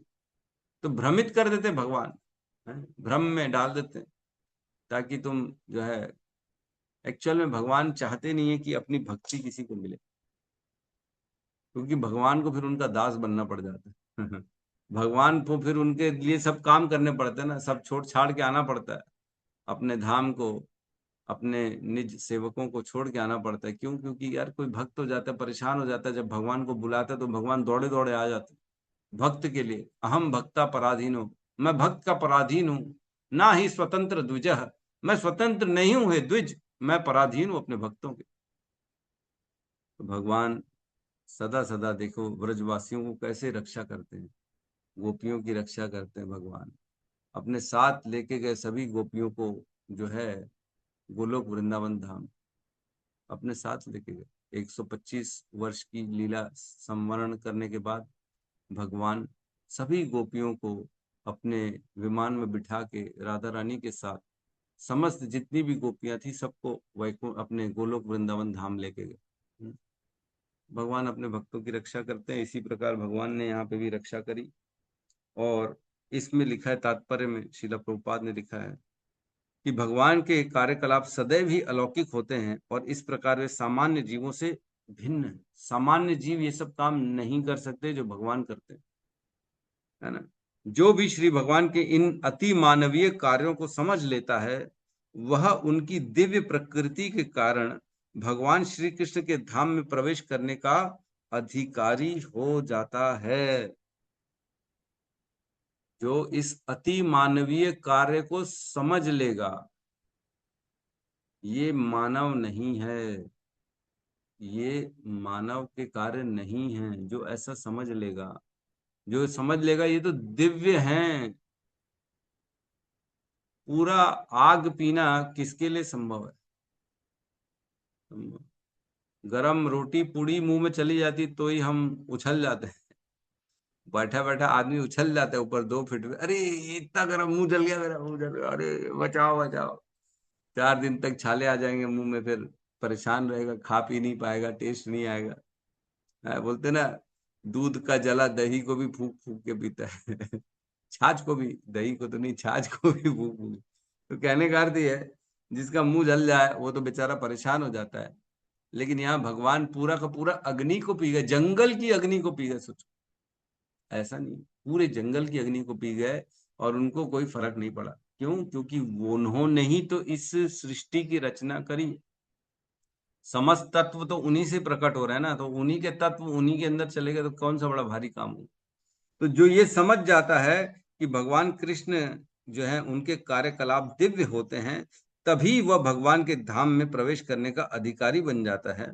और इस वर्तमान भौतिक शरीर को त्यागने के पश्चात श्री भगवान के दिव्य कार्यकलापों का ज्ञाता श्री भगवान के धाम को वापस जाता है। तो जो जानता है भगवान के कार्यकलाप दिव्य हैं, साधारण नहीं है, मनुष्यों के लेवल के कार्य नहीं है, मनुष्यों से और आगे हटके कार्य दिव्य हैं, तभी वो भगवान के धाम जाएगा। जन्म कर्म चंदे दिव्यम एवं यो वेति तत्वतः त्वक्त्वा देहम पुनर्जन्म नेति ममेति सो अर्जुन। हे अर्जुन, जो मेरे जन्म और कर्म के दिव्यता को जानता है तत्व से, वही मेरे धाम में आता है, उसका दोबारा जन्म नहीं होता इस संसार में। तो इसलिए हम रोज भगवान के कार्यों को बड़ी गहराई से चिंतन करके विचार करके सुनते हैं, ताकि हम समझें कि कृष्ण साधारण मनुष्य नहीं है, कृष्ण दिव्य हैं, कृष्ण भगवान हैं, कृष्ण सर्वश्रेष्ठ हैं, कृष्ण के पास अचिंत शक्तियां हैं और वो अपनी शक्तियों के माध्यम से कुछ भी कर सकते, कुछ भी। Nothing is impossible for Krishna, कुछ भी इम्पॉसिबल नहीं। यही तो तत्व से समझना है हमको भगवान को, बस इतना समझ लेंगे, भगवान के धाम जाने के लायक बन जाए। ठीक है, तो यहाँ पे आज की क्लास को हम विराम देते हैं। किसी का कोई प्रश्न है तो हम ले लेते हैं। यस, गौतम बुद्ध प्रभु कहिए। हरे कृष्ण प्रभु जी, दंडवत प्रणाम। नाम प्रभु जी, जैसे आप शुरू में क्लास में बता रहे थे कि हमको हमेशा जो है भगवान की प्रसन्नता के लिए ही कार्य करना चाहिए। प्रभु, जैसे कई बार जैसे आज ही मतलब ऐसा हुआ कि जैसे आज लास्ट था एकादशी का, पुरुषोत्तम मास का, तो जैसे मंदिर जाना था, लेकिन मन में ऐसा विचार है कि जाने आने में बहुत समय लगेगा, तो जैसे अभी घर में ही मंगला आरती ऐसे करता हूँ, तो उस टाइम जो 1 घंटा कम से कम एटलीस्ट बजेगा तो मैं माला कर लूंगा। तो प्रभु जी, क्या ये भाव सही था सोचना कि यस, क्योंकि घर में मैंने मंगला आरती की, घर में कर लिया, क्योंकि अभी घर में मंगला आरती कर रहा हूँ, तो ये जो सोचना है प्रभु जी। एकदम परफेक्ट। देखो, भगवान ये नहीं बोल रहे कि तुम सदा मेरे मंदिर में आओ, तुम सदा मेरे जो है मंदिर में आके सेवा दो, ऐसा थोड़ी कर। भगवान के स्मरण में रहना है। मन मना भव मत भक्तो मत त्याजी माम नमस्कुरु। अपना मन मुझे दो, मुझे प्रणाम करो, मेरी भक्ति करो और मेरे शरणागति करो, ये भगवान कहते हैं। ये थोड़ी बोलते कि तुम मंदिर ही आओ, मंदिर में ही आओगे जब मंगला आरती करोगे तभी मैं तुम पे कृपा करूंगा, ऐसा कहीं सुना है? ऐसा नहीं। भगवान को हमारे समस्त जो है गोस्वामियों ने पहले तो अपने घरों में ही रखा था ना, छोटी छोटी कुटिया बना के भगवान उनका विग्रह रख के उनकी सेवा करते थे। तो जो गोस्वामियों के विग्रह वो तो उनके निज विग्रह है, निज है ना। वो तो बाद में धीरे धीरे मंदिर बना, उनके सेवक बढ़े तो धीरे धीरे वो सबके सामने मंदिर प्रकट हुआ। लेकिन ऐसा नहीं है कि वो आज राधा रमन जी तो ना गोपाल भट्ट गोस्वामी के निज भगवान थे। वो तो उनके जैसे हमारे घर के विग्रह होते हैं वैसे थे वो। अब वो तो इतने शुद्ध भक्त थे कि धीरे धीरे धीरे धीरे अब वो इतना बढ़ गया, ख्याति बढ़ गई, अब वो बड़ा मंदिर बन गया, पूरा संप्रदाय बन गया, पूरे सब लोग आ गए तो बड़े मंदिर बन गए। तो कहने का अर्थ यह है कि आपका विग्रह और भगवान का जो मंदिर का विग्रह उसमें भेद नहीं है। देखो, प्रभुपाद कहते थे जो जितनी शरणागति करके अपने विग्रह की जो है सेवा करता है ना, जो जितना शुद्ध भाव से उनका कीर्तन करता है, उतने ही प्रतिशत उस विग्रह में भगवान आवेशित होते हैं। तो इसलिए मंदिरों में थोड़ा ज्यादा प्रतिशत रहता है भगवान का, क्योंकि वहां पे बड़े शुद्ध जो है वैष्णव जन आते हैं, महाराज जी हैं और ये लोग हैं, इन्होंने बड़ी तपस्या करी हुई है। तो उन्होंने जब आग्रह किया होगा तो उसमें उतने ज्यादा प्रतिशत मात्रा में भगवान आए होंगे। और हमारा लेवल तो आप जानते ही हैं कि कितना शुद्ध है और कितना अशुद्ध है, कितने बड़े हम भक्त हैं, कितने अभक्त हैं, कितने कामी हैं और कितने क्या करते। तो हमारा आग्रह भगवान कितना सुनेंगे हमें मालूम ही है। तो ठीक है, लेकिन ऐसा नहीं है कि नहीं है, हैं भगवान तो हैं, सेवा ले रहे हैं, आपके साथ हैं, आपकी सेवाओं को स्वीकार कर रहे हैं। तो अपने दिनाचर्य को देखते हुए जब हम पूरा दिन ही भगवान के लिए कार्य कर रहे हैं, तो हम क्या सोचते, भगवान के लिए हमको जॉब भी करना है, भगवान के लिए ही कार्य करना है, तैयार भी होना है, सारे घर को देखना है, वर्णाश्रम विभाग भगवान ने दिया।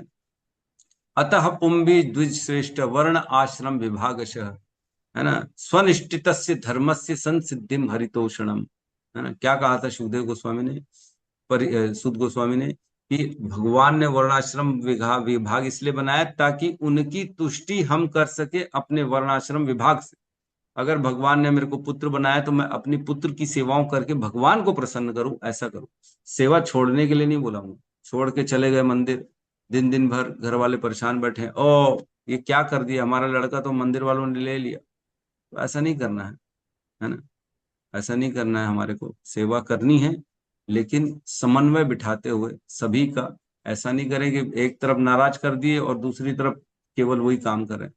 या तो छोड़ ही दो पूरा, या तो पूरा ही छोड़ दो, तब ठीक है। चलो अब आपसे मेरा नाता कट, अब मैं जा रहा हूँ मंदिर, पूरी दिन भर 24 घंटे वो सेवा करूँ, तब तो ठीक है। दोनों के बीच का एक पेंडुलम बन के रहना, उधर इधर उधर उधर नाराज, ऐसा नहीं करें। आप अपनी बुद्धि से विचार करें, जितना युक्त है, युक्त आहार विहार से, युक्त चेष्ट से कर्मसु, युक्त स्वप्न अबोध से योगो भवति दुखा। युक्त करना है, युक्त मंदिर जाना है, युक्त सेवाएं करनी है, घर में भी युक्त रहना है। ऐसा नहीं कि केवल घर में लगे हुए हैं, केवल घर वालों की सेवा कर रहे हैं। अरे हमको तो भगवान ने वर्णाश्रम विभाग दे दिया ना, अब क्या करें, वर्णाश्रम धर्म को निभाना पड़ेगा, मेरे को पुत्र धर्म पति धर्म निभाना पड़ेगा। ऐसा नहीं है, पुत्र पति धर्म भी निभाना है, एक युक्त एक बैलेंस्ड, जिससे मैं भगवान की सेवा में सबकी रुचि लगा सकूं, भगवान को कभी भी बाहर नहीं कर। ठीक है प्रभु। थैंक यू प्रभु जी। भगवान की सेवाओं में जो ये प्रचार है, ये श्रेष्ठ सेवा है। भगवान के ग्रंथों का पठन पाठन है ना, भगवान को तत्व से समझने का ज्ञान। एक बार की बात है, शांत मुकुंद प्रभु के साथ मैं रहता ही हूँ, आप लोगों को मालूम है, जब जब जाता हूँ मेरे साथ शेयर भी करते वो सारी चीजों को, है ना। तो एक सेंटर गए थे हम लोग, वहां पे एक बड़े बढ़िया सेवा कर रहे थे व्यक्ति, बहुत सेवा करते थे सेंटर की, है ना, दिन रात सेवा करते। तो बैठे थे, प्रभु जी से बोले, प्रभु जी क्या बताइए कुछ। तो बोले क्या करते हैं आप। बोले मैं बहुत सेवा करता हूँ, सब लेके आता हूँ, सब्जी भाजी डोनेशन, ये वो सारा सेंटर के सेवा कर, इसलिए मेरा कभी कभी माला भी एक दो कम हो जाता है, कभी कभी छूट जाता है, और क्लास तो मैं अटेंड ही नहीं कर पाता हूँ, भागवतम भगवत गीता तो मैं पढ़ ही नहीं पाता हूँ। बोले मैं खाली सेवा सेवा चल रही है मेरी। तो प्रभु जी ने कहा भगवत धाम जाना है कि नहीं जाना। बोले कैसे नहीं जाना, इसीलिए तो कर रहे हैं। बोले भगवत धाम जाने के लिए क्या होता है, हमारे हृदय के कल्मशों को हमारे को दूर करना पड़ता है। हृदय के कल्मश श्रवण से दूर होते हैं, जितना श्रवण करेंगे उतना जल्दी हृदय के कल्मश दूर होंगे, उतना जल्दी ज्ञान आएगा, उतना जल्दी भगवान के प्रति समर्पित हो पाएंगे। केवल सेवा करने से क्या होता है, कई बार अहंकार की पुष्टि हो जाती है। अरे लाने वाला तो मैं हूं ना, डोनेशन कौन ला रहा है जी, मंदिर में हम ला रहे। मंदिर के सारे काम करने वाला कौन है, हम कर, हम ही तो सारा सब्जी भाजी लाते हैं, तभी तो ये देखो इतने सारे भक्त खा रहे ना। मैं ही तो वीडियो बनाता हूँ जी, और कौन बनाता है कि नहीं। अपने अंदर जब अहंकार का भाव आ जाएगा तो बेसिकली ये फंसने वाला काम है इस संसार में। तो ऐसा अहंकार की पुष्टि ना हो, ये प्रयास करें।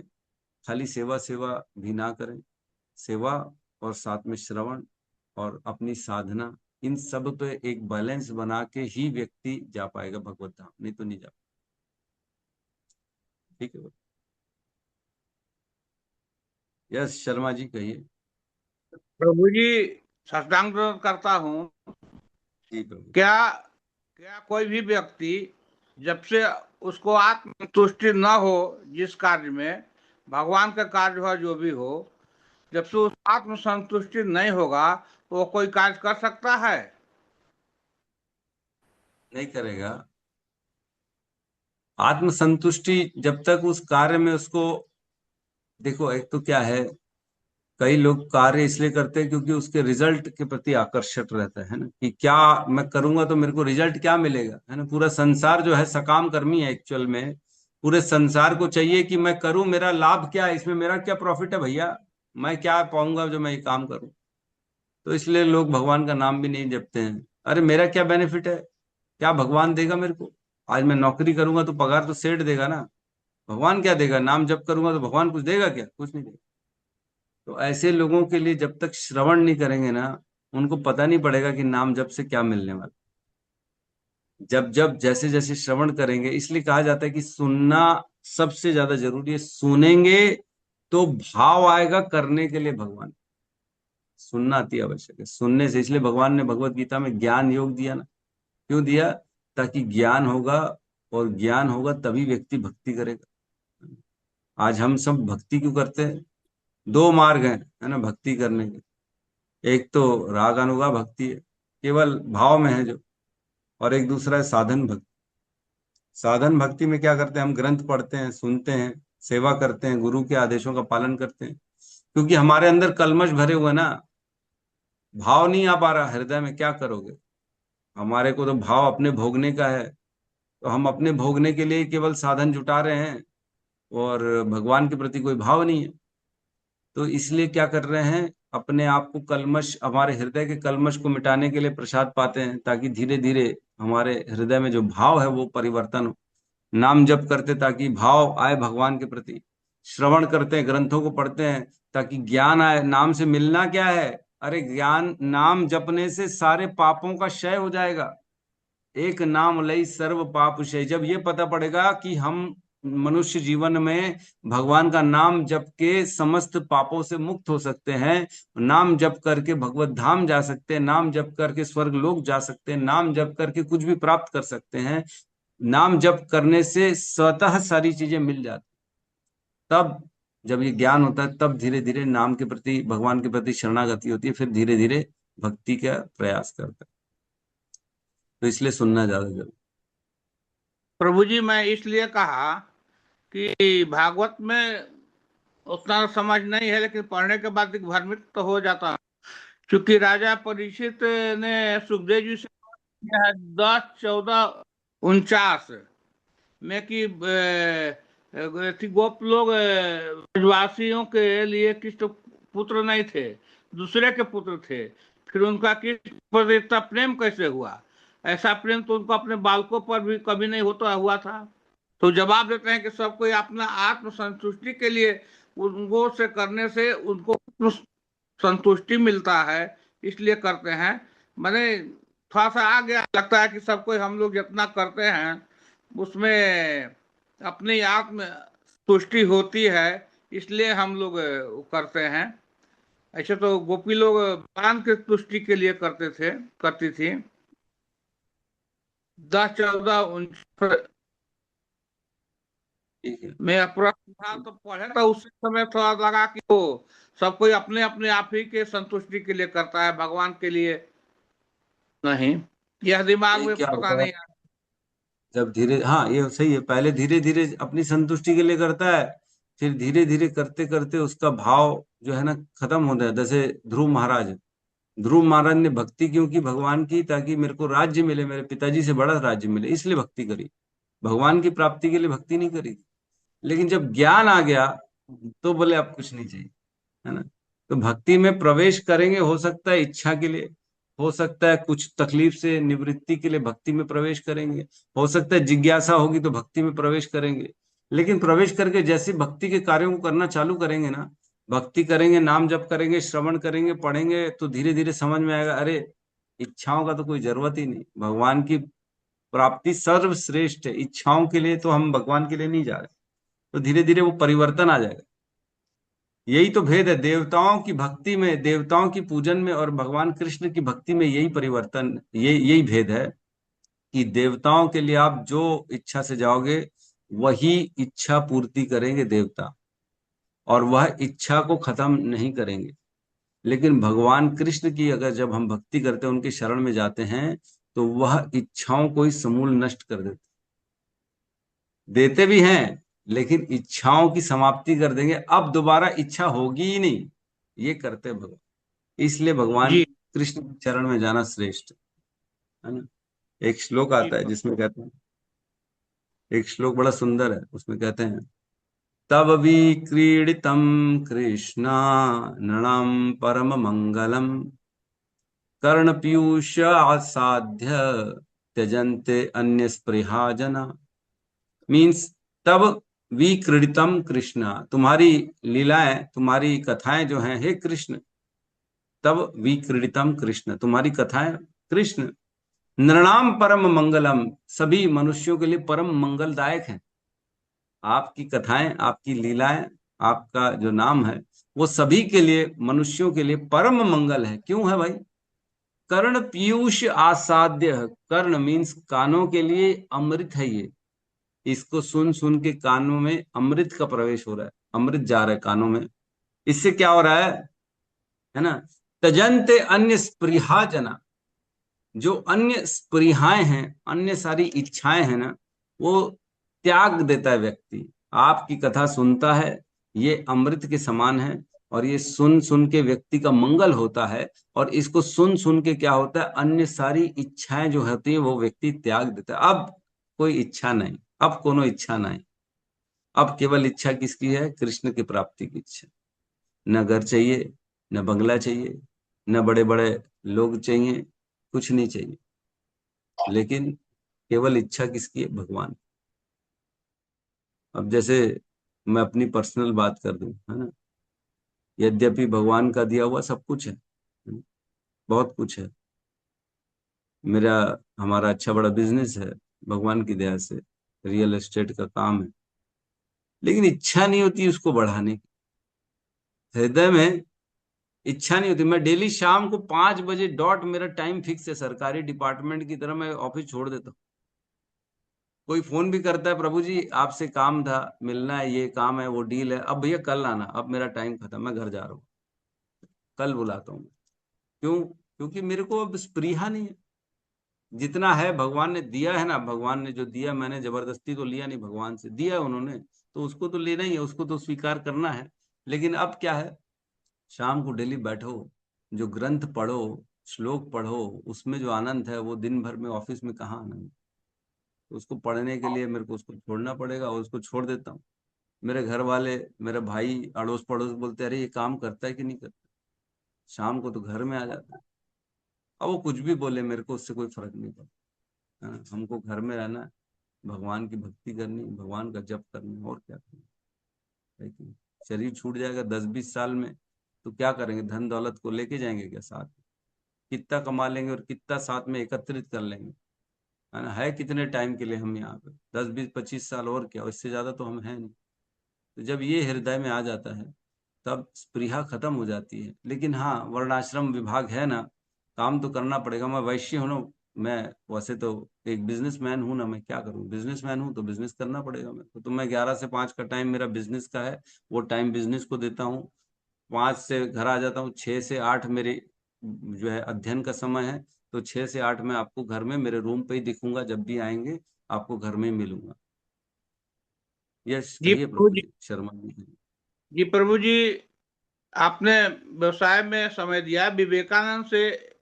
विवेकानंद जी का यह कहना था, आप तो व्यवसाय कर रहे हैं प्रभु जी, लेकिन उसके पीछे करीब करीब कितने लोगों का कल्याण हो रहा है, वो भी तो जरूरी है।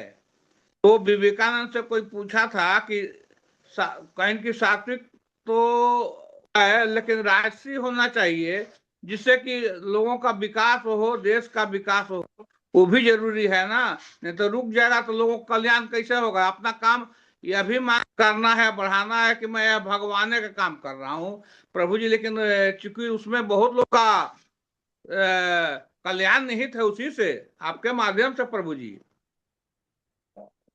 आपके ये माध्यम से कल्याण। जो भी भूखे भजन न होए गोपाला, जब वो भी कुछ पाएगा तो वो भी जुटे में वो आगे बढ़ेगा। मेरा मेरा सब मेरा मेरा थी विवेकानंद का हम मैं नहीं नहीं, ये थोड़ा इसमें भेद है, हमारा प्रभुपाद की शिक्षाएं और इनमें थोड़ा सा भेद है, इसलिए हम इसको एज इट इज स्वीकार नहीं कर पाएंगे। इसमें कुछ और कंडीशंस आ जाती हैं, इसलिए इस पे हम डिस्कशन नहीं करेंगे, ज्यादा अच्छा है ना? जी। जी प्रभु जी, यस, यूथ अपना अपना यस, अनिल प्रभु, कहिए अनिल प्रभु, कहिए। बहुत समय लिया प्रभु जी, साष्टांग धन्यवाद। प्रणाम। सभी भक्तों को यस मेरा प्रणाम। प्रभु जी, मेरा क्वेश्चन एकादशी को लेकर है। जैसे कि हम पृथ्वीलोक में एकादशी मनाते हैं, सिमिलर एकादशी क्या दूसरे लोकों में भी होता है क्या? एक पहला क्वेश्चन। और दूसरा क्वेश्चन ये है, जैसे कि हम एकादशी के व्रत के जो फल है उससे आकर्षित हो जाते हैं और कईयों को बताते हैं भाई ये एकादशी करने से आपको ये फल मिलेगा, फलाना एकादशी करने से ये फल मिलता है। तो कोई ऐसा इंसान हो जो साल भर एकादशी नहीं करता लेकिन रैंडमली वो एक ही एकादशी करता है, जैसे कि आज जो कि 3 साल बाद आने वाला है, तो किसी ने आज ही कर लिया उसके बाद उसको छोड़ दिया, तो क्या एक एकादशी रहने के पश्चात वो उनको फलीभूत होगा क्या प्रभु जी? ये मैं जानना चाह रहा था। एक एकादशी फल देगा हर चीज। आप एक दिन जॉब करोगे तो एक दिन की तनख्वाह मिलेगी ना। आप एक जी महीने काम करोगे तो एक महीने की तनख्वाह मिलेगी। ऐसे थोड़ी बोलेगा जॉब बॉस की, ठीक है तुम साल भर मेहनत नहीं किए, अब एक ही महीना काम किए तो मैं तुमको सैलरी नहीं दूंगा। एक महीना काम करोगे तो एक महीने की सैलरी मिलेगी, एक एकादशी रखोगे तो एक एकादशी का फल मिलेगा। लेकिन एक चीज है इसमें कि कहते हैं जो हमारा इच्छा होता है ना, इच्छा अनुसारेण फल हेतुकत्वात्, है ना, इच्छा अनुसारेण फल हेतुकत्वात्। इसका अर्थ ये है कि अगर आप भगवान की पूजा कर रहे हो, भक्ति कर रहे हो, आपके अंदर जी इच्छा क्या है, उस इच्छा के अनुसार आपको फल मिलेगा। मैं भी एकादशी कर रहा हूं, आप भी एकादशी कर, हो सकता है आपके फल में और मेरे फल में भेद हो। यद्यपि रखी दोनों ने सेम, एकदम सेम साथ में रखी, आपने भी निर्जला रखी, मैंने भी निर्जला रखी, आपने भी मंत्र उच्चारण किए, हमने भी किए, सब समान रूप से किए, लेकिन फल में भेद क्यों आ गया? क्योंकि आपके अंदर फल थी, इच्छा थी कि मेरी कुछ उपलब्धि हो जाए, मेरा कुछ भौतिक प्राप्ति हो जाए, धन मिल जाए, मेरे प्रसिद्धि हो जाए, स्वर्ग चले जाऊं या जो भी। तो जी ये इच्छा होगी तो इसी इच्छा से भगवान उस कार्य का फल दे देंगे। और अगर मेरे अंदर इच्छा थी निष्काम कर्म, भगवान मैं तो आपकी प्रसन्नता के लिए एकादशी रख रहा हूं, मेरे को कुछ फल नहीं चाहिए, तो फल मेरे को वो नहीं मिलेगा जो आपको मिलेगा। मेरे को क्या मिलेगा? हो सकता है भगवान की भक्ति मिल जाए, और है ना कुछ। कहने का अर्थ ये है, जैसी इच्छा होगी, जिस इच्छा से जो कर्म किया जाएगा उस कर्म का फल उस इच्छा के अनुरूप मिलता है। तो जिसने एकादशी जी रखी, एक भी रख ली, जिस उद्देश्य से रखी, पापों से मुक्ति के लिए रखी, तो पापों से मुक्ति मिलेगी। कोई उद्देश्य ही नहीं है, बिना उद्देश्य के रख ली, किसी ने बोल दी, तो जो जो उसके फल मिलने चाहिए, जो ग्रंथों में जो शास्त्रों में लिखा है उसको वो फल मिल जाएंगे। क्योंकि इसको ने तो कोई डिमांड ही नहीं करी था, तो देना पड़ेगा ना, लेकिन कुछ ना कुछ तो देना पड़ेगा। तो जो जो नियम में है वो सारा चीज उनको मिल जाएगा। अगर किसी ने कुछ इच्छा स्पेसिफिक करी तो वो उसकी इच्छा की पूर्ति भी हो जाए, मिल जाएगा। जी प्रभु जी। और पहला क्वेश्चन ये था प्रभु जी कि ये जो एकादशी है वो केवल पृथ्वीलोक में है कि ब्रह्मांड के जितने भी लोक है जहाँ भगवान अलग अलग स्वरूपों में स्थित है वहां भी एकादशी व्रत रहते हैं क्या वहां के आध्यात्मिक वासी? तो देखो ऐसा है कि मेरे ख्याल से तो ऊपर भी रखते हैं, है ना, मैं श्योर तो नहीं हूँ, लेकिन ऊपर के लोगों में भी, क्योंकि जो महान महान जो है, जैसे नारद जी हैं, 4 कुमार हैं, सप्त ऋषि हैं, ऊपर बैठे हैं, ये सब तपस्वी हैं, ये लोग सब भगवान की भक्ति कर रहे हैं, तो वो लोग भी भगवान की प्रसन्नता के लिए कार्य करते हैं, है ना? तो मेरे शिव जी भी हिसाब है। से हाँ, ये लोग सब रखते होंगे, मैं ऐसा उम्मीद कर रहा हूँ, लेकिन मैं श्योर नहीं हूँ। हो सकता है, क्योंकि क्या है, पृथ्वी का कैलेंडर अलग चलता है, वहां का कैलेंडर अलग चलता है, यहाँ का एक साल, वहां का एक दिन है ना। राइट। अब वहां एक दिन में यहाँ का तो एक साल पूरा निकल गया, तो अब कब रखेंगे वो? तो ये बड़ा द्वंद्व वाली हो सकती बात हो, लेकिन रखते होंगे, मेरे को ऐसा उम्मीद है, रखते होंगे। जी जी। ठीक सर, ठीक ठीक। हरे कृष्ण। अरे यस, सुमति माता जी। हरे कृष्ण प्रभु जी, धन्यवाद प्रणाम। नाम माता जी। प्रभु जी, मेरा सवाल ये अध्याय 7 के पहले श्लोक के तात्पर्य से है। उसमें बताया गया है कि जैसे वैष्णव जीव और वैष्णव, तो इनको एक ही लेंगे या फिर अलग अलग? जैसे इसमें बताया वैष्णव जीव की 2 श्रेणियां हैं, सुर और असुर। तो ये वैष्णव जीव और वैष्णव जैसे हम बोलते हैं। वैष्णव तो वैसे ही सुर हो गया ना, वैष्णव असुर जी, कहाँ हो? इसमें लिखा है, हे प्रथापुत्र, 7वें अध्याय का पहला श्लोक ना। अब पहले श्लोक सुनो के तुम, तात्पर्य। हाँ अब सुनो कि तुम किस तरह मेरी भावना से पूर्ण होकर और मन को मुझ में आसक्त करके योगाभ्यास करते हुए मुझ पर पूर्णतया संशयित रहित जान सकते हो। प्रभु जी तो ये सॉरी भागवतम भागवतम के भागवतम के 7वें अध्याय का, माने इसी अध्याय से है, पहले पहले श्लोक के तात्पर्य में अच्छा जो। अच्छा, इसी। Okay okay. तो हमने तो जाना है ना, जो जीव हैं जितने, उनकी दो श्रेणियां हैं, एक सुर और एक असुर। जो सुर है वो भगवान को मानते हैं, जो असुर है वो भगवान को नहीं मानते हैं। ये दोनों तो में प्रभु भेद है। इनको वैष्णव जीव बोला गया है।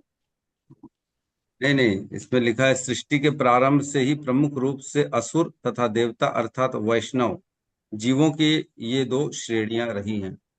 तो इसको अगर आप ठीक से पढ़ेंगे ना, तो इसमें लिखा है सृष्टि के प्रारंभ से प्रमुख रूप से असुर तथा देवता, देवता अर्थात वैष्णव, देवताओं के लिए वैष्णव का उपयोग हुआ, जीवों के लिए जी नहीं हुआ है ना? तो जीव की ये दो श्रेणियां रही हैं, ऐसा लिखा है। तो इस ब्रह्मांड में प्रथम देवता ब्रह्मा है, फिर डिटेल में चले गए हैं। तो ये दो श्रेणियां हैं, सुर और असुर, जो भगवान को मानते हैं और भगवान को नहीं मानते, यही दो श्रेणियां हैं। जो भगवान को मानते हैं वो उनको सुर कहा जाता है, जो नहीं मानते वो असुर कहते हैं, आप तो जानते हैं। तो ये जी कंफ्यूज जी मत होइए, ऐसा कुछ नहीं लिखा है इसमें, कंफ्यूजन वाली कोई बात नहीं। जी जी प्रभु जी, मैंने थोड़ा अलग तरीके से अर्थ ले लिया था। हाँ, आपने हो सकता है आपके तात्पर्य में वो एक आध दो ना क्लैरिकल एरर हो जाता है, जैसे डैश लिखा हुआ ना, मेरे में मैं दिखाऊं आपको कैसा लिखा है। देखिए, नहीं दिखेगा इसमें, शेयर करूंगी आपको। नहीं नहीं ठीक है प्रभु जी, समझ में आ गया। वो कुछ मिस्टेक रही धन्यवाद। होगी ना, एक आध लाइन वाइन छूटने के कारण, कॉमा छूटने के कारण क्या लगता है ये एक साथ लिखा हुआ है, लेकिन ऐसा नहीं लिखा हुआ है, वो दोनों अलग अलग लिखे हुए हैं। सुर और जी जी असुर ये दो अलग अलग हैं। जीवों के दो प्रकार है, सुर और असुर। सुर अर्थात देवता, और असुर मीन्स जो है भगवान को जो नहीं माने। ठीक? जी प्रभु जी, धन्यवाद। धन्यवाद। यस, ठीक है। तो किसी और ने भी, कृष्ण चंद्रिका माता जी का भी हाय, हैंड रेस था। प्रणाम। प्रभु जी, मेरा क्वेश्चन ये था कि जैसे आप तात्पर्य में पढ़ रहे थे उस टाइम और बता रहे थे कि भगवान मतलब चाहते नहीं है कि ज्यादा लोग उनके धाम में आए, पर हम ये भी सुनते हैं कि जितने ज्यादा है मतलब कि जीव है, मनुष्य जीव, वो उनके धाम जाए और उनकी सेवा करे। तो वो थोड़ा सा मुझे मतलब ऐसा वो ऐसा लगा आपने कहाँ पढ़ा कि कि भगवान नहीं चाहते कि लोग उनके धाम में, ऐसा कहाँ पढ़ा? नहीं नहीं प्रभु जी, पढ़ा नहीं, मतलब जैसे आपने बोला ना कि उनको दास बनना पड़ेगा, मतलब हाँ, नहीं भक्ति नहीं, का। भक्ति नहीं तो देना चाहते। देखो क्या हाँ होता है, भक्ति। मेरी बात सुने, मेरी बात सुनिए ना, ठीक है। अगर आप किसी से प्रेम करोगे तो उसकी सेवा करोगे, करोगे कि नहीं करोगे? जी करोगे, है ना? तो आप जो है चाहोगे कि मैं केवल उसी से प्रेम करूं जो मुझसे प्रेम करे ना, लेकिन मुझसे जी जो प्रेम ही नहीं करता, मैं उसको प्रेम करके उसकी सेवा क्यों करूंगा? है कि नहीं? तो जी जब तक हमारा प्रेम नहीं होगा भगवान में, तब तक वो नहीं चाहते कि मैं तुम्हारी सेवा करूं। वो पहले टेस्ट लेंगे, तुम प्रेम वाकई में करते हो कि नहीं करते। तो टेस्ट लेंगे, पहले निरीक्षण करेंगे। हम फेल हो गए, दिखावटी प्रेम रखा हुआ है, तो फेल हो जाएंगे, हम बाहर हो जाएंगे। इसलिए भगवान इतनी जल्दी किसी के दास नहीं बनते। भक्तों के प्रति वो समर्पित तब होते हैं जब भक्त के हृदय में शुद्ध प्रेम आ जाता है, तब भगवान, भगवान तो वेट कर रहे हैं हम सबका कि कब हम उनके पास जाएंगे। हम सब उनके अंश हैं, हम सब उनके पुत्र हैं, हम सब उनके संतान हैं। कब हम अपने पिता के पास जाएंगे, भगवान वेट कर रहे हैं। तो भगवान चाहते हैं हम सब जाएं। इसीलिए तो भगवान ने वेद पुराण दिए ना, जीवे रे कृपा कैला कृष्ण वेद पुराण। भगवान ने वेद पुराण इसलिए था कि हम पे कृपा करी उन्होंने, और हम वेद पुराण पढ़ के भगवान के पास जा सके, है ना? माया मुग्ध जीव ना ही स्वतः कृष्ण ज्ञान, कृष्ण कृपा कैला वेद पुराण, है ना? जीव कृपा कैला कृष्ण वेद पुराण। कृष्ण ने सभी पे वेद पुराण दिया ताकि हम भगवान पे जा सके, भगवान के पास जा सके। ये सारी व्यवस्था भगवान ही तो दे रहे हैं। गुरु दे रहे हैं, शास्त्र दे रहे हैं, भागवतम दे रहे हैं, स्वयं आ रहे हैं, लीलाएं कर रहे हैं, अवतार ले रहे हैं, है ना? ये वध वो वध कर रहे हैं, क्यों कर रहे हैं? ताकि हम भगवान के प्रति उनके पास जा सके। ठीक है। जी प्रभु जी, प्रभु जी, और एक और जैसे आप बताया कि मतलब जैसे आप अपना टाइम टू टाइम पूरा डिसाइड किए कितने से कितने टाइम मुझे अपनी सेवा देना है, मतलब भौतिक कार्य में, फिर अपने भगवान की सेवा करना है या शास्त्र पढ़ना। तो वैसे प्रभु जी मतलब जैसे घर में मुझे बोलते हैं कि ये जॉब, जैसे अभी तो मैं जॉब नहीं कर रही हूँ कुछ दिनों से, कुछ रीजन से, तो फिर मतलब बोलते हैं कि ये पढ़ाई करूँ, लेकिन मेरी इच्छा ही नहीं होती है आगे। मतलब ये है कि मैं अपना ग्रंथ वगैरह पढ़ते रहती हूँ, तो उसमें मैं एकदम प्रसन्न रहती हूँ, लेकिन जैसे बोलते हैं कि गवर्नमेंट जॉब की तैयारी करो, तो उसको मतलब शांत रहना चाहिए कि क्या करना चाहिए थोड़ा सा। तो ऐसा है, बुद्धि लगा के ऐसा जवाब दो कि बेचारे कुछ बोल ही ना पाए, है ना। मतलब ऐसा कोई आप एक्सक्यूज दे दो, कुछ भी बोल दो ताकि भाई वो आपको बोले ही ना, है ना। कृष्ण भक्त जो है ना, चतुर होता है वो, उसके पास रास्ते निकल आते हैं। सब कुछ सच सच बताने की जरूरत थोड़ी है ना। कि मैं क्या करती हूँ, क्यों करती हूँ, कैसे करती हूँ, ये सब बताने की जरूरत थोड़ी है। भाई बोलना मेरे को नहीं समझ में आ रहा, मैं क्या करूँ, मैं तो प्रयास कर रही हूँ, है ना। या तो ज्यादा ही जबरदस्ती कर रहे तो उनके सामने खरीद लिया एक आध बुक, लेकिन बोले मेरे को समझ में ही नहीं आ रहा। इसके लिए तो बहुत कोचिंग जाना पड़ेगा, ये करना पड़ेगा, वो करना पड़ेगा, ये मेरे बस के बाहर की बात है। इस तरह से कुछ भी बोल के उनको जो है उनका माइंड डाइवर्ट प्रभु कर जी, दो आप। जड़ भरत की जी तरह हो गया। जड़ भरत, जड़ भरत हो जाएगा तो बोलेंगे शास्त्र पढ़ रहे हो लेकिन ये नहीं पढ़ रहे हो। हाँ, इस तरह से कुछ बोल सकते हो। रास्ता अब आपके घर में क्या निकल सकता है आप देख लीजिए, लेकिन जी। जरूरत नहीं है बहुत ज्यादा पढ़ने की सब। प्रभु जी, जैसे प्रभु जी ने पूछा, अनिल प्रभु जी ने कि मतलब अन्य लोगों में भी मतलब देवी देवता जो है वो उपवास रखते कि नहीं रखते हैं। तो ऐसा है ना कि मतलब तुलसी महारानी जी भी एकादशी का व्रत करती हैं, फिर जैसे द्वादशी के दिन हम उनको तोड़ते नहीं हैं। तो ये सही है ना, मतलब कि और कुछ रीजन है कि क्यों नहीं तोड़ते हम एकादशी, हम द्वादशी के नहीं, दिन हम तोड़ते हैं? द्वादशी के दिन इसलिए नहीं तोड़ते क्योंकि द्वादशी के दिन ना उनका तिथि है, उत्पन्न की तिथि है, बर्थडे है उनका। हाँ, तो इसलिए हम उसको उन दिन नहीं तोड़ते। तो उनका हम सम्मान करते हैं उस दिन नहीं तोड़ते। तो ये जी उपवास के कारण नहीं है। कई वो उपवास रखती है कि नहीं वो अलग चीज है, और द्वादशी के दिन नहीं तोड़ना ये अलग चीज है। दोनों का कोई रीजन नहीं है, दोनों का कोई मेल नहीं है आपस में। द्वादशी के दिन बोलते हैं उनका जन्मदिन है, इसलिए हम नहीं तोड़ते। जी प्रभु जी, मैंने वैसे ही कहीं सुना हुआ था, तो मुझे वही डाउट था। ठीक है, थैंक अरे लोग तो बहुत बोलते हैं एकादशी के दिन पानी भी नहीं, भी तो बोलते हैं तुलसी में, है ना, क्योंकि उपवास है उनका। लेकिन हमारे वैष्णव सिद्धांत में ऐसा नहीं, हम पानी देते हैं। जी। तो हम लोग ये सब चीजें नहीं मानते हैं। हम जो हमारे गुरुओं आचार्यों ने बोला हम उसको करते हैं। तो गुरु जी ने बोला देना है तो देना है। जी जी। हरे कृष्ण, प्रणाम। ठीक है, तो कोई प्रभु जी एक नए दिख रहे थे मेरे को।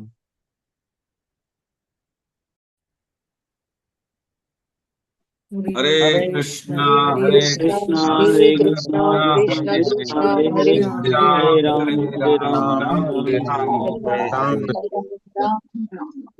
ग्रंथराज श्रीमद् भागवतम की जय। जय। समस्त भक्त वृंद की जय। जगत गुरु श्रील प्रभुपाद की जय। निताई गौर प्रेमानंदे, हरि हरि हरि बोल। हरि हरे कृष्णा प्रभु जी, दंडवत प्रणाम सभी हरे भक्तों कृष्णा प्रभु जी दंडवत कृष्णा प्रणाम। प्रभु जी दंडवत प्रणाम। सभी भक्तों को दंडवत प्रणाम। सभी हरे भक्तों को कृष्ण। दंडवत प्रणाम। हरे कृष्ण।